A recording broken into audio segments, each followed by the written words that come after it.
예, 이 시간도 예배의 현장으로 나온 우리 모든 성도님들을 주님의 이름으로 환영합니다. 우리 옆에 분들과 한번 인사할까요? 잘 오셨습니다. 잘 오셨습니다. 하나님은 당신을 사랑하십니다. 예, 정말 하나님은 여러분들을 사랑하십니다. 예, 여러분 집에서 또 이렇게 교회로 나오실 때에 하늘을 보셨습니까? 날씨가 어떻던가요? 예, 참 날씨가 좋습니다. 요즘처럼 이렇게 좋은 날씨에는 등산을 가면 참 좋을 것 같습니다. 그렇지 않습니까? 하늘도 높고 또 이제 기온도 선선하고 또 이제 산에 가면 울긋불긋 아름다운 단풍들이 또 우리를 맞이하고 있지 않습니까? 덥지도 않고 춥지도 않는 딱 좋은 이렇게 등산하기 참 좋은 계절인 것 같습니다. 제가 양산에 와 보니 이 양산이 산이 참 많더라고요. 뭐 둘러서 전부 다 산이더라고요. 그러면서 산을 쭉 보니 막 사방에서 산이 저보고 올라오라고 손짓하는 느낌을 제가 받았습니다. 아직은 올라가지 못하고 있는데요. 언젠간 한번 가려고 마음을 먹고 있습니다. 우리가 지금 가을이고 참 등산하기 좋은 계절인데 올라가지는 못해도 사진으로나마 한번 봐야 되지 않겠습니까? 여러분 한번 사진 한번 볼까요? 이야, 아름답지 않습니까? 아우, 좋네요. 예, 예, 이런 광경들이 펼쳐지고 있습니다. 예, 하늘이 참 맑네요. 예, 그리고 단풍이 참 아름답습니다. 예. 이 사진이 마지막입니다. 참 우리가 등산하기 좋은 그런 계절을 보내고 있는데요. 여러분 등산이 좋은 게 뭐냐면 누구나 손쉽게 할 수 있다는 겁니다. 전혀 등산을 안 했던 사람도 그냥 무리가 안 되는 가볍게 좀 오를 수 있는 그런 산을 가면 이게 등산이 되거든요. 또 뭐 등산의 고수들도 또 험한 산 또 오를 수도 있고 그래서 누구나 다 할 수 있다는 게 참 등산의 장점인 것 같습니다. 그리고 또 등산은 이제 또 이렇게 오래 걸어야 되기 때문에 여러분 살이 빠집니다. 그렇지 않습니까? 그래서 참 좋은 운동입니다. 그리고 뭐 심폐력 또 지구력이 향상되는 운동이고 그리고 등산이 참 좋은 게 뭐냐면 삶에서의 그런 어떤 스트레스, 쌓였던 스트레스들이 맑은 공기와 좋은 환경 속에서 이렇게 사라지게 됩니다. 그래서 참 등산이 좋은 운동이라고 할 수 있는데요. 자, 그러나 등산을 잘못하면 이제 발목이나 무릎, 관절에 무리가 되고 그러면 이제 관절염이 찾아오는 거죠. 그리고 좀 더 심각하면 그 관절 주변에 또 근육이 파열되기도 하고 또 인대가 손상을 입기도 합니다. 그래서 등산은 참 어떻게 보면은 또 주의를 기울여야 할 필요가 있습니다. 그리고 우리가 흔히 이제 낙상 사고가 한 번씩 일어나지 않습니까? 그러면 뭐 뉴스에서 뭐 헬기가 출동해서 낙상을 당한 그런 등산객을 구조하는 장면들도 우리가 한 번씩 뉴스를 통해서 보게 되는데요. 여러분 이런 낙상 사고들이 대부분 아니 거의 대부분 산을 오를 때보다 산을 내려올 때 하산할 때 발생한다는 사실을 여러분 알고 계십니까? 또 등산하면서 이제 겪게 되는 그런 어떤 관절의 무리라든지 또 뭐 인대가 파열된다든지 또 근육이 손상을 입는다는 이 모든 부상 또한 산을 오를 때보다 산을 내려갈 때 입게 되는 것입니다. 제가 20대 때 그때는 뭐 철이 없던 시절이었죠. 이제 등산을 하면 이제 산을 오르는 것만 생각했습니다. 산을 올라가서 정상에 도달하면 이제 다 된 것으로 내려갈 때는 뭐 신경도 안 쓰고 그래서 심지어 뭐 그냥 터벅터벅 생각 없이 걸어가고 또 어떨 때는 막 뛰어 내려가기도 하고 지금 생각해 보면 얼마나 참 어리석은 행동이었는지 모릅니다. 그때 얼마나 이 무릎과 관절에 무리가 많이 갔겠습니까? 그래서 벌써 지금도 조금 영향이 있는데요. 아무튼 여러분 등산은 오를 때보다 내려갈 때 더 주의를 기울여야 하고, 올라가는 것 못지않게 내려가는데 더 우리가 또 힘을 쏟아야 할 필요가 있습니다. 이것은 등산뿐만 아니라 우리의 인생도, 우리의 신앙도 마찬가지라는 것입니다. 우리가 무언가를 붙잡으려고 올라가고 또 소유하려는 것보다 여러분 내려놓고 포기하려고 할 때 사실 우리는 더 힘이 들고, 사실 여기에 우리는 더 주의를 기울여야 합니다.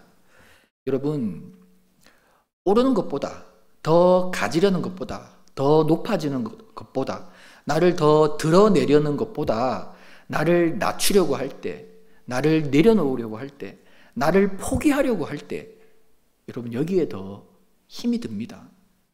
사실 여기가 더 중요하다는 것입니다. 특별히 오늘 본문에 보면 권능이라는 단어가 나옵니다. 여러분, 권능이 뭘까요? 성경에 오늘 본문에 보니까 권능을 받으면 예루살렘과 온 유대와 사마리아와 땅끝까지 이르러 내 증인이 되리라 라고 말씀하시는데요. 성경에서 말하는 권능은 무엇을 의미할까요? 이 단어는 여러분 아마 많이 들어보셨겠지만 디나미스라는 단어입니다. 들어보셨죠? 권능, 디나미스라는 단어인데요. 그래서 이 디나미스가 뭔가 하면 많은 사람들이 이렇게 폭발적인 힘, 막 악한 것들을 깨부수고 파괴하고 물리치는 이런 능력, 이런 힘을 떠오르게 됩니다.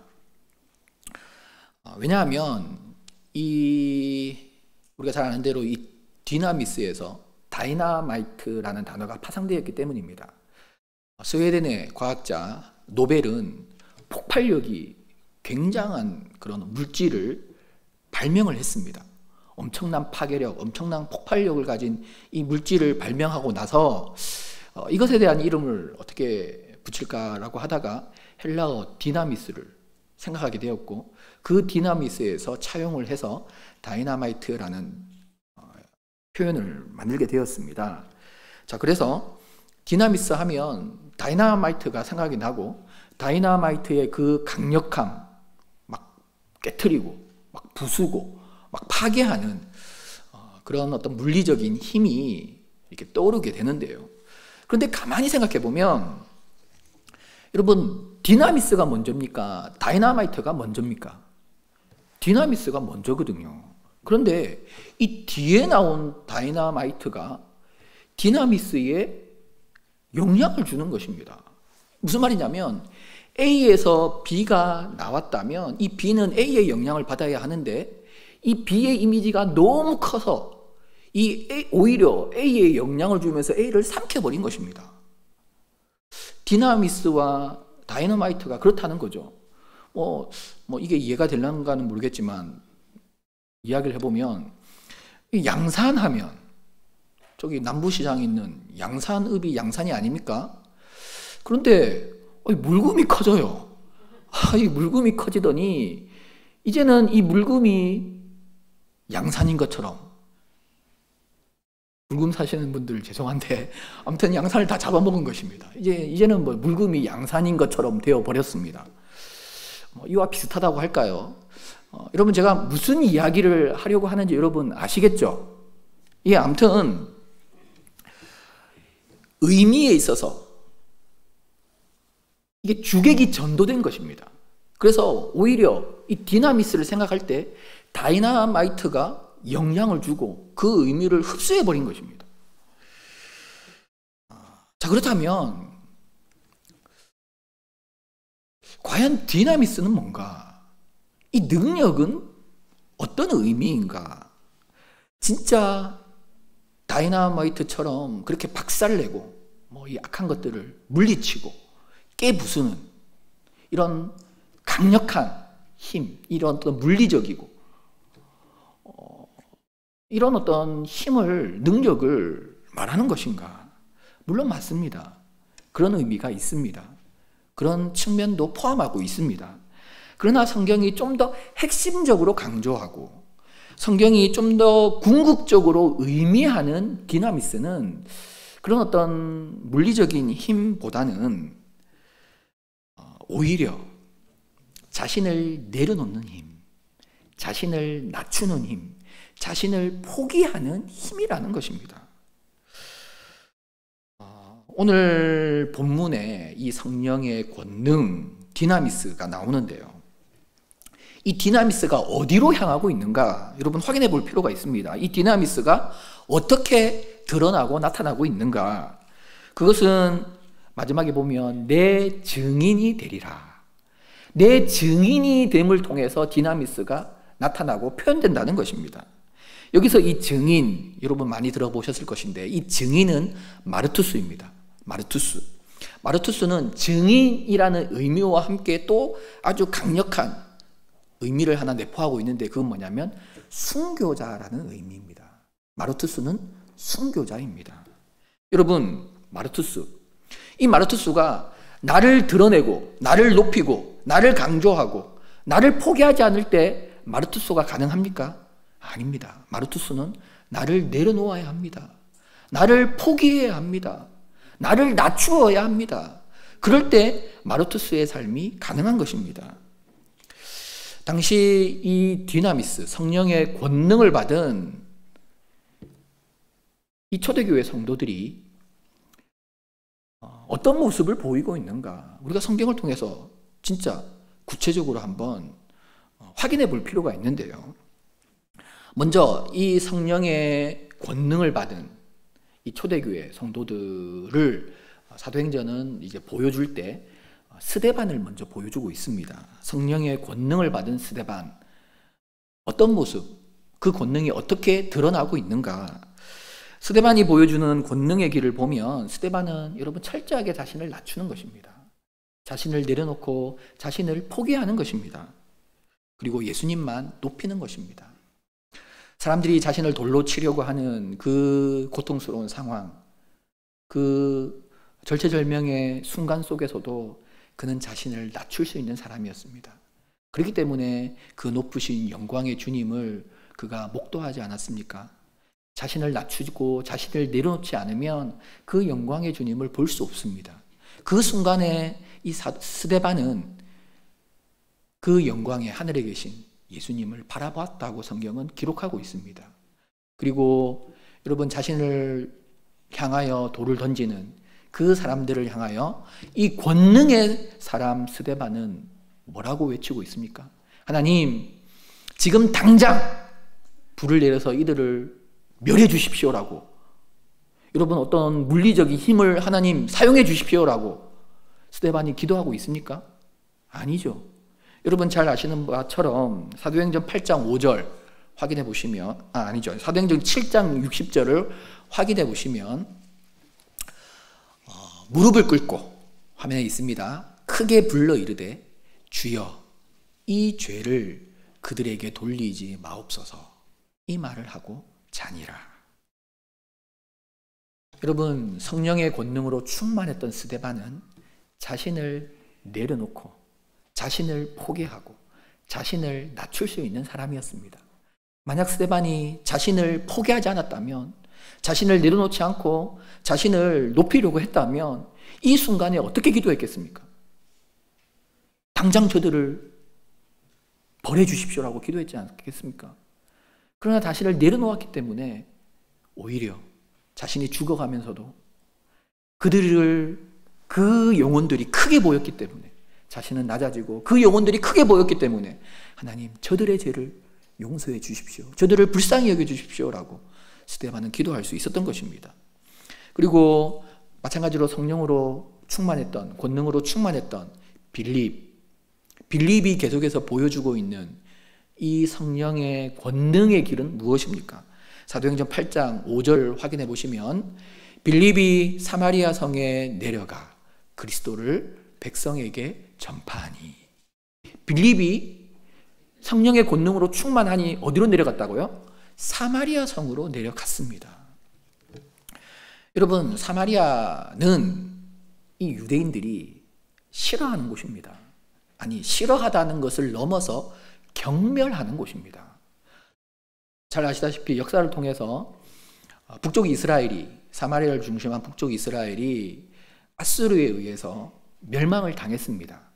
그때 아수르가 어떤 정책을 펼쳤냐 하면 자기들이 점령한 나라와 민족들을 이주를 시키면서 섞어버렸습니다. 이제 피를 섞는 거죠. 예를 들면 우리나라 사람을 러시아로 보내고 또 러시아의 절반의 사람을 우리나라로 보내면 이게 그쪽이나 이쪽이나 이제 사람이 섞여서, 피가 섞여서 새로운 그런 어떤 민족이 나오는 것입니다. 이건 뭐냐면 이제 그들의 정체성, 민족의식, 그들의 뿌리, 이것을 이제 소멸시키는 것입니다. 그러니까 그러면 내가 한국 사람인지 러시아 사람인지 모르잖아요. 이처럼 그들의 민족성을 말살시키면서 아수르에 복종하는 그런 식민으로 만들려고 그런 정책들을 펼쳤던 것입니다. 그런 정책 속에서 사마리아에 혼혈된 사람들이 살게 되었고, 유대인들은 이들을 이방인들 못지않게, 아니 어떻게 보면 이방인들보다 더 싫어하고 더 경멸했던 것입니다. 그래서 이스라엘이 남쪽에 유대 지방이 있고 중간에 사마리아가 있고 북쪽이 이제 갈릴리 지방인데, 이 유대에서 갈릴리로 갈 때 그냥 통가해서 가면 가까운데 일부러 삥 돌아가지 않습니까? 북쪽에서 내려갈 때도 중간으로 가르지를 않고 돌아가는 것입니다. 그만큼 사마리아 성에 그 땅을 밟기도 쉽고 그 사람들은 만나기도 싫다는 것입니다. 예수님께서 공생의 기간 동안, 그러나 예수님은 사마리아를 가셨죠. 그때 수가성에서 한 여인을 만났습니다. 그때 예수님께서 물을 달라고 하셨을 때에 이 여인이 어떻게 대답을 했습니까? 요한복음 4장 9절을 한번 확인해 보시면, 사마리아 여자가 이르되 당신은 유대인으로서 어찌하여 사마리아 여자인 나에게 물을 달라 하나이까 하니. 예수님이 그 여인에게 부탁한 게 문제가 아니라 말을 건 것 자체가 문제였습니까? 어떻게 이런 말을 합니까? 어떻게 나한테 말을 걸 수가 있습니까? 그 이유는 유대인이 사마리아인과 상종하지 아니함이로라. 유대인들은 사마리아인을 그렇게 생각했습니다. 그런데 성령의 권능을 받은 빌립, 그 빌립이 사마리아로 내려가고 있습니다. 여러분, 이것은 자신을 낮추지 않을 때, 자신을 내려놓고 자신을 포기하지 않을 때 불가능한 일입니다. 유대인으로서는 철저하게 자신을 낮추고 자신을 포기하니 그 사마리아에 있는 영혼들이 불쌍히 여겨지고, 그 사마리아에 있는 영혼들이 여러분 크게 보이는 것입니다. 귀하게 보이는 것입니다. 여러분, 베드로도 우리가 지난주에 살폈지만 마찬가지가 아닙니까? 무두장이 시몬의 집에 오랫동안 거할 수 있는 것은, 여러분, 성령의 권능 속에서 베드로가 자신을 낮추니, 자신을 내려놓으니, 율법적으로 부정한 사람이라고 해도 그가 존귀해 보이고 그가 귀해 보이는 것입니다. 그래서 함께 할 수 있었던 것입니다. 계속해서 사도행전은 바울을 보여주고 있죠. 바울도 마찬가지입니다. 성령의 권능을 받은 사람 바울, 그는 철저하게 자신을 내려놓는 사람이었습니다. 빌립보에 갔을 때에 복음을 전하다가 소동이 일어났고, 그래서 결국 이제 붙잡히게 되는데요. 이런 모든 과정 속에서 바울이 옥에 갇히고 매를 맞고 또 착고에 매이고, 이 엄청난 고난들을 바울이 받고 있습니다. 그런데 여러분, 이때 바울이 자신이 가진 이 로마 시민권을 내세웠다면 바울은 여러분 붙잡힐 리가 없습니다. 맞을 리가 없습니다. 맞을 이유가 없습니다.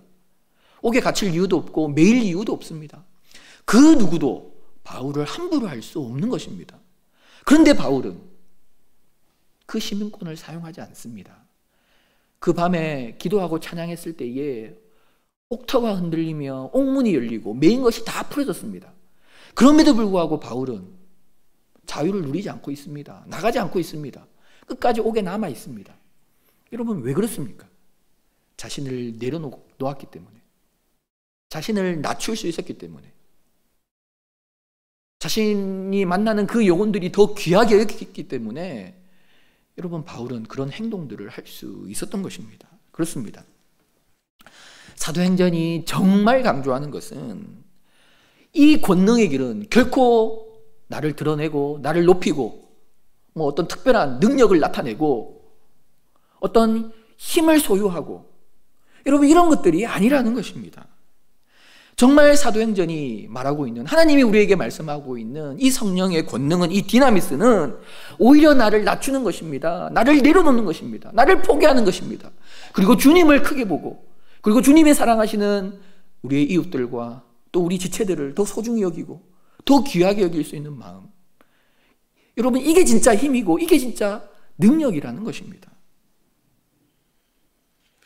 그래서 성경은 이 디나미스, 이 능력, 이 권능을 구체적으로 우리에게 보여주고 있는데요. 그 구절이 어디냐면 고린도전서 1장 18절 말씀입니다. 함께 읽을까요? 자, 시작. 십자가의 도가 멸망하는 자들에게는 미련한 것이요 구원을 받는 우리에게는 하나님의 능력이라. 아멘. 하나님의 디나미스라고 성경은 기록하고 있습니다. 진짜 디나미스는 나를 높이고 나를 내세우고 내가 뭐 더 많은 것을 가지고 뭐 더 올라가는 것을 의미하는 것이 아닙니다. 진짜 디나미스는 십자가의 도다. 여러분 십자가의 도가 뭡니까? 예수님께서 우리를 위해서 모든 것을 포기하셨습니다. 예수님께서 나를 위해서 모든 것을 내려놓으셨습니다. 나를 위해서 한없이 낮아지셨습니다. 여러분 이게 십자가의 도가 아닙니까? 여러분 이것이 바로 성령의 권능, 성령의 능력이라는 것입니다. 사랑하는 성도 여러분, 우리는 새 시대를 열어가야 합니다. 하나님께서 우리에게 펼쳐주시는 새 시대를 걸어가야 하는 것입니다. 그렇다면 우리에게도 이 성령의 권능이 필요합니다. 만약 우리에게 성령의 권능이 없다면 아무리 뭐 새로운 해가 다가오고 뭐 새로운 환경이 찾아오고 새로운 분위기가 찾아와도 여전히 나 자신이 중심이 되고 나 자신을 강조하고 나 자신이 드러나야 하고 그러면 여러분 여기에는 원망과 불평뿐입니다. 낙심뿐입니다. 여러분 우리는 넘어질 수밖에 없습니다. 배회할 수밖에 없습니다. 그러나 우리에게 성령의 권능이 있다면 그래서 주님의 복음을 위하여 예수님을 위하여 나를 포기할 수 있고 나를 내려놓을 수 있고 또 우리에게 허락하신 영혼들을 위하여 나를 낮추며 그들을 위할 수 있다면 우리가 진정 하나님이 우리에게 펼쳐주시는 새 시대 그 시대를 우리는 걸어갈 수 있고 그 시대 속에 주인공이 될 수 있다는 것입니다. 여러분 여기서 말씀을 맺겠습니다.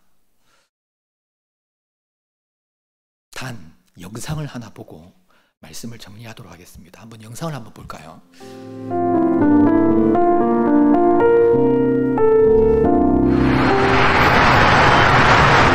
아이들은 자신의 꿈에 대해 어떤 생각을 갖고 있을까요?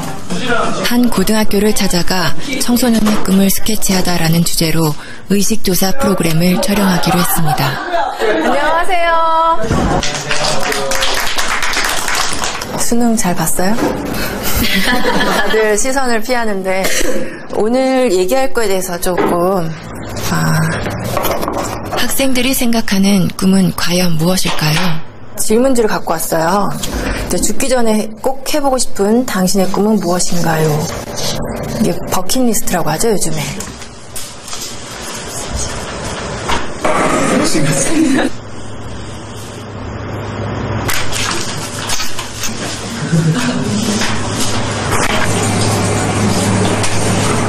학교 운동장에 농사짓기? 이런 것도 있네요. 여기서 우리는 두 번째 질문을 해보았습니다. 앞으로 살 날이 1년밖에 남지 않았다면 당신의 꿈을 이루는 것과 5억 원이라는 돈을 선택하는 것 중에 어떤 걸 선택할 것 같아요? 꿈이요. 제 이름을 세상에 알리고 죽는 게 의미 있다고 생각합니다. 꿈을 이뤄서 5억보다 더 많은 돈을 벌면 돼요. 나 1년밖에 안 남았는데 끝까지 해야죠. 롤스로이스 타고 싶어요. 제가 먹고 싶은 치킨 먹고 튀기면서 살 거예요. 꿈은 솔직히 5억보다 더 큰 가치가 있다고 생각해요. 잠시만요.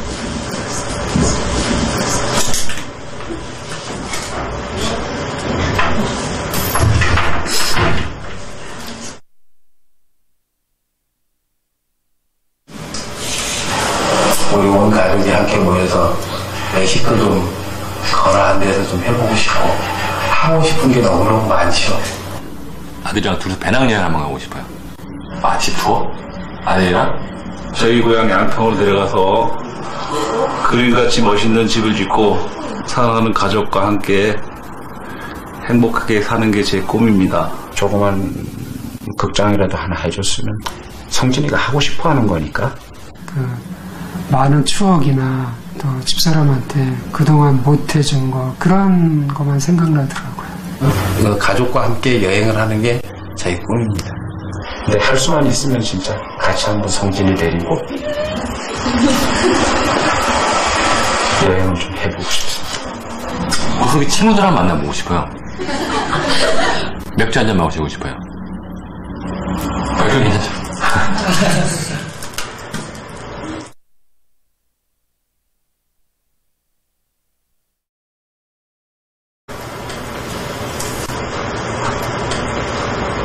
그러니까 제가 하고 싶은 걸 포기하고 5억을 선택하느냐? 지금 같으면 5억을 선택하겠습니다. 결론적으로 돈을 선택해서 주는 게 좋겠죠, 뭐나? 그건 당연히 5억은 가족을 위해서 선택하겠죠. 그 아버님이 좀 장병에 돌아가셨거든요. 고통을 좀 많이 받으셨, 금전적인 고통을 많이 받았어요, 식구들이.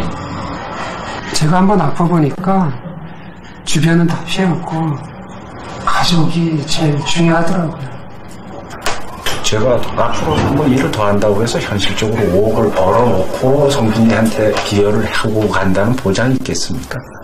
5억을 선택하면 남겨진 가족들한테는 도움이 될 수 있으니까 저가 하고 싶은 일을 포기할 수 있죠. 그거를 대가로 한다면. 구체적인 얘기를 한다면 아들이 이제 뭐 자기가 생활하는데 뭐 사회생활하는데 기초자금이라도 뭐 될 수 있었으면 좋겠고. 뿐만 아니라 모든 부모들이 똑같은 생각을 갖고 있을 것 같은데요. 그렇죠. 저는 아빠고 가장이니까. 아버지들의 꿈은 아이들의 꿈과는 조금 달랐습니다. 자신의 꿈보다 가족을 가장 먼저, 가장 많이 생각하는 가장이라는 이름의 아버지. 아빠, 사랑해요. 그 곁에 항상 함께하겠습니다. 사랑해요. 아빠 사랑해요. 아빠, 사랑해. 여러분, 자신의 꿈을 결코 포기하지 않겠다. 어떤 순간이 있어도 내 꿈을 내놓지 않겠다라는 이 아이들이 성숙한 사람일까요? 아니면 자식을 위해서, 또 가정을 위해서 내 꿈을 내려놓고 자신을 포기하는 사람이 성숙한 사람일까요? 여러분, 누가 더 힘이 있고 누가 더 능력이 있는 것입니까? 여러분들은 어떻게 생각하십니까? 내려놓을 수 있는 능력, 나를 포기할 수 있는 능력, 나를 내려놓을 수 있는 능력. 여러분, 이게 진정 하나님이 우리에게 주시고자 하시는, 또 우리가 소유해야 하는 디나미스가 아닐까요? 이런 사람이 성령의 사람이고 또 성령의 능력을 소유한 사람일 것입니다. 하나님은 이런 사람들을 통하여 새 시대를 열어 가신다는 것입니다. 스데반이 그랬습니다. 베드로가, 빌립이, 바울이 그러했습니다. 그리고 오늘 우리 또한 그러해야 한다는 것입니다. 사랑하는 성도 여러분, 우리 모두가 반드시 더 큰 믿음과 또 권능의 사람으로 세워질 수 있기를 축복합니다. 그래서 능히 나를 내려놓고 예수님을 붙잡고 나를 조금 낮추면서 우리에게 허락하신 주변의 우리 귀한 영혼들을 더 높일 수 있고 더 소중히 여길 수 있는 마음, 여러분 이 능력, 이 힘으로 또 우리에게 펼쳐주시는 날들을 살아가고 또 이번 한 주간도 그렇게 살아갈 수 있는 저와 여러분이 될 수 있기를 축복합니다. 이 시간 우리가 함께 찬양할 때에 정말 우리를 위해서 낮아지신 예수님, 우리를 위해서 다 내려놓고 다 포기하신 예수님, 그 예수님께 우리가 좀 사랑한다라고 한번 고백했으면 좋겠습니다. 그 예수님께 감사합니다라고, 그 예수님만 찬양합니다라고 우리가 한번 고백했으면 좋겠습니다. 그러면서 나를 위해 모든 것을 내려놓고 포기하신 예수님처럼 그렇게 시작된 이번 한 주도 한번 살아가길 하나님 원합니다. 그렇게 결단합니다. 여러분 이런 마음으로 우리가 하나님께 사랑의 고백으로 나아가도록 하겠습니다. 주님 사랑해요. 주님 사랑해요.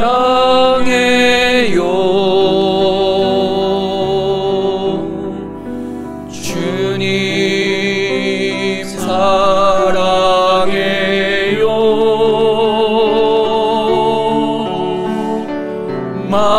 말하지 않아도 표현 다 못해도 주님 사랑해요. 주님 찬양해요. 주님 찬양해요. 주님 찬양해요.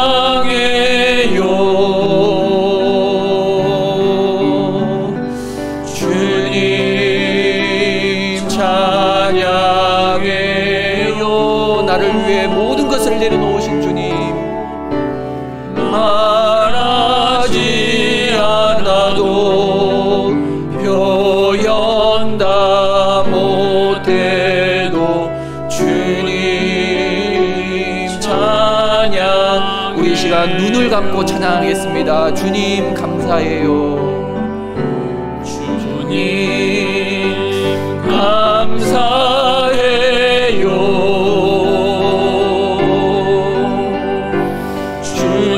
주님 감사해요.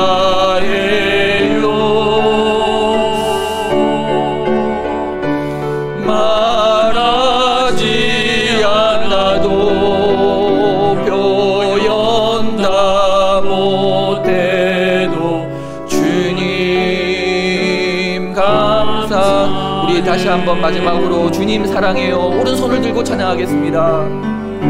주님 사랑해요.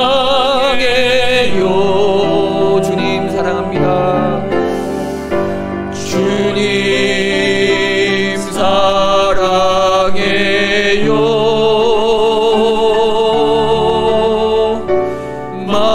말하지 않아도 표현 다 못해도 주님 사랑해요.